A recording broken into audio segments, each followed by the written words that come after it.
कालिंदी अपनी बूढ़ी सास मनोरमा संग रहा करती थी। कालिंदी का पति यानी कि मनोरमा का इकलौता बेटा ओमकार लंदन में नौकरी कर रहा होता है, जिस कारण वो अपनी शादी के तुरंत बाद से ही हिंदुस्तान से दूर रह रहा होता है। लेकिन कालिंदी यहाँ अपनी सास मनोरमा पर बहुत अत्याचार किया करती और उससे नौकरानी की तरह काम करवाती। कालिंदी, ओए बुढ़िया, मेरे पैरों में बड़ा दर्द हो रहा है, जा जाकर तेल की शीशी ला और मालिश कर। कालिंदी अपनी बूढ़ी सास मनोरमा संग रहा करती थी। कालिंदी का पति यानी कि मनोरमा का इकलौता बेटा ओमकार लंदन में नौकरी कर रहा होता है, जिस कारण वो अपनी शादी के तुरंत बाद से ही हिंदुस्तान से दूर रह रहा होता है। लेकिन कालिंदी यहाँ अपनी सास मनोरमा पर बहुत अत्याचार किया करती और उससे नौकरानी की तरह काम करवाती। कालिंदी, ओए बुढ़िया, मेरे पैरों में बड़ा दर्द हो रहा है, जा जाकर तेल की शीशी ला और मालिश कर। चुड़ैलों की तरह घूर मत। हाँ। मनोरमा, लेकिन कालिंदी बहू, तुम्हें तो पता ही है ना कि कल रात को ही मेरा हाथ जल गया था। गरम दूध जो गिर गया इस पर, मैं इस हाथ से काम नहीं कर पा रही हूँ। एक हाथ से कैसे मालिश करूं? कालिंदी, अरे करम जली सास, तू किसी काम की नहीं है। तेरी इसी सजा के लिए अब मैं तुझे 7 दिन तक दोनों टाइम का खाना नहीं दूंगी और तो और तुझसे डबल काम करवाऊंगी। तब जाकर तेरी घुटने में दबी हुई अकल ठिकाने पर आएगी, बेशरम बुढ़िया।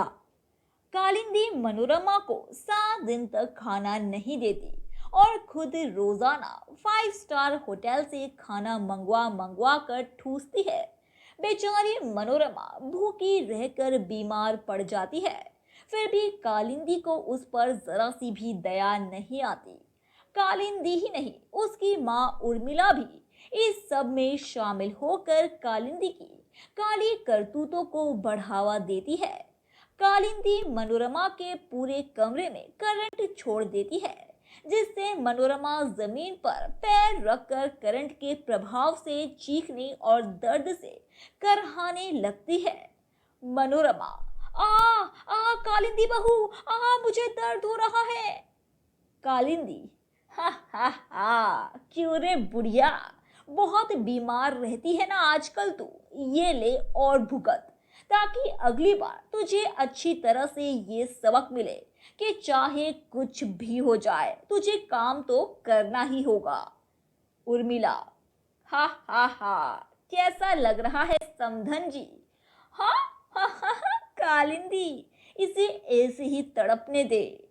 कालिंदी कुछ सेकंड्स बाद करंट ऑफ कर देती है और मनोरमा बच जाती है। मनोरमा की हालत बुरी तरह खराब हो चुकी थी, फिर भी वो काम करती ही रहती है। जब जब ओमकार लंदन से वीडियो कॉल या फोन किया करता, कालिंदी मनोरमा को चेतावनी दे देती। कालिंदी, खबरदार, अगर आपने अपने सपूत को सारी हकीकत बताई तो उसे जरा सी भी भनक नहीं पड़नी चाहिए कि मैं तेरे साथ इतनी बदसलूकी करती हूँ। मनोरमा, ठीक है कालिंदी बहू। मनोरमा जब ओमकार से बात करती है तभी। मनोरमा, ओमी बेटा, तू यहाँ की बिल्कुल चिंता मत कर। यहाँ पर सब कुछ कुशल मंगल है। तू बस अपने कारोबार और अपनी सेहत का ध्यान रख बेटा। कालिंदी बहू मेरा बहुत अच्छे से ख्याल रखती है। ओमकार, ओके माँ, आपसे बात कर ली, अब मुझे तसल्ली मिल गई है। बेचारी मनोरमा चाह कर भी अपने बेटे को सच बता नहीं पाती है और वो रोजाना तिल तिल करके जी रही होती है। मनोरमा, हे देवी माँ, मेरे ही साथ ये सब क्यों हो रहा है? मैं ही क्यों इस सब की शिकार हो रही हूँ? मुझे ऐसा जीवन नहीं चाहिए देवी माँ। मुझे इस नरक से बाहर निकालो माँ, बाहर निकालो मुझे इस नरक से। एक शाम जब कालिंदी की सहेलियां घर पर आती है, तभी मनोरमा उन सभी के लिए नाश्ता परोसती है। पहली सहेली, कालिंदी, ये तेरी सास या रिश्तेदार है क्या? Kalindi, are you out of your mind Tina? मेरी सास हाई क्लास और मॉडर्न है, ये बुढ़िया तो इस घर की नौकरानी है। दूसरी सहेली, हा हा हा, ओ बुढ़िया, जरा इस कॉफी में आइस क्यूब्स डाल दे, कोल्ड कॉफी पीने का मन हो रहा है अभी। मनोरमा, जी जी जी जी जी। अपने आप को सभी के सामने इस तरह बेइज्जत होता देख मनोरमा को बहुत बुरा लगता है। वो रसोई में जाकर फूट फूट कर रोती है। मनोरमा, उमी बेटा, काश तू यहाँ होता, मुझसे ये सब नहीं सहा जा रहा है। मैं अपनी सारी शिकायतें बोलूं तो किसको बोलूं? ऐसा लग रहा है जैसे मानो मेरी आत्मा पर किसी ने जलते हुए कोयले रख दिए।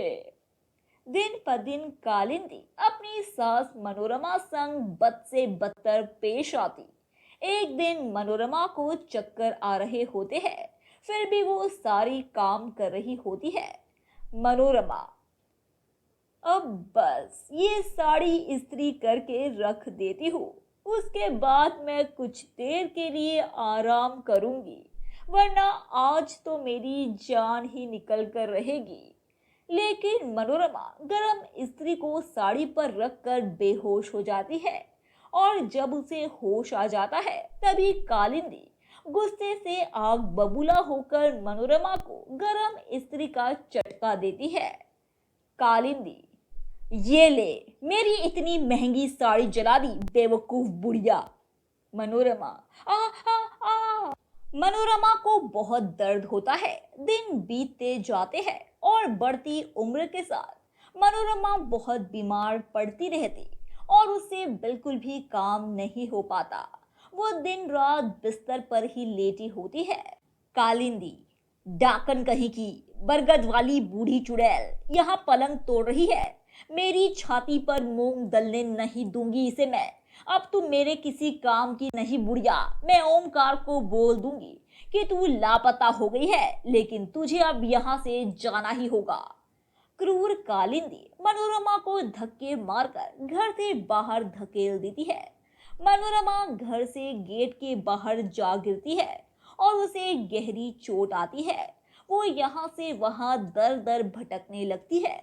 उसका हाल बद से बदतर हो जाता है। उसके पास ना रहने के लिए कोई छत होती है, ना खाने के लिए कुछ खाना। वो कुछ बांस की लकड़ियों को इकट्ठा करती है, जिसके बाद वह उसका घर बनाती है। मनोरमा, अब मैं इसी घर में रहूंगी और अपना जीवन यापन करने के लिए मुझे काम करना होगा, चाहे कुछ भी हो जाए। मनोरमा अब उस बांस के घर में रहने लगती है, लेकिन जब वो नौकरी ढूंढने जाती है तभी उसे कहीं भी नौकरी नहीं मिलती। वो दुखी होकर घर वापस लौट आती है, लेकिन अभी उसके खाने के लाले पड़ जाते हैं और उसकी तबीयत भी बिगड़ने लगती है। मनोरमा, हे देवी माँ, हे देवी माँ, मुझ गरीब बुढ़िया की मदद करो। देवी माँ, कहाँ हो आप? आपकी इसी भक्त को आपकी बहुत जरूरत है आज। लगता है मैं जाने वाली हूँ, मेरा दिन भर चुके हैं। मनोरमा की तबीयत बहुत बुरी तरह खराब होने लगती है। तभी उसके घर के दरवाजे से उसे शेरों के दहाड़ने की आवाज आती है। मनोरमा, ये आवाज, ये कहाँ से आ रही है?